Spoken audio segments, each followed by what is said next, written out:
கோவை மண்டல அதிமுக தகவல் தொழில்நுட்ப பிரிவினரின் ஆலோசனை கூட்டம். யார் அந்த தியாகி என பேட்ஜுகள் அணிந்து கோஷங்களை எழுப்பிய அதிமுகவினர்.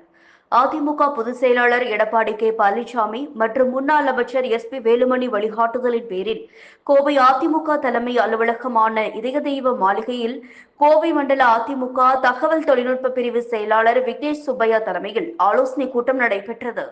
இந்த ஆலோசனை கூட்டத்தில் பேசிய விக்னேஷ் சுப்பையா, வருகின்ற 2026 சட்டமன்ற தேர்தலில் அதிமுக அறிவிக்கும் அனைத்து பணிகளை நிர்வாகிகளுடன் இணைந்து களத்தில் அயராது உழைப்போம் என்று தீர்மானம் நிறைவேற்றப்பட்டது.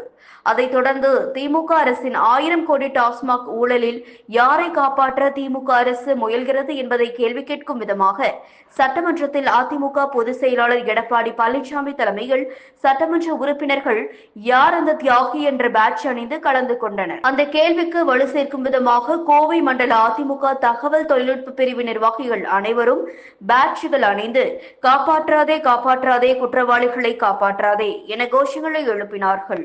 மேலும் இந்த ஆலோசனை கூட்டத்தில் கோவை மண்டல இணை செயலாளர் வினோத், கோவை மண்டல துணை செயலாளர் ராகேஷ் மற்றும் ரியோஸ்கான், கோவை மாநகர மாவட்ட செயலாளர் சக்திவேல், தெற்கு மாவட்ட செயலாளர் சசிகுமார், வடக்கு மாவட்ட செயலாளர் மணிகண்டன் உட்பட அதிமுக தகவல் தொடர்பு பிரிவு நிர்வாகிகளும் கலந்து கொண்டனர்.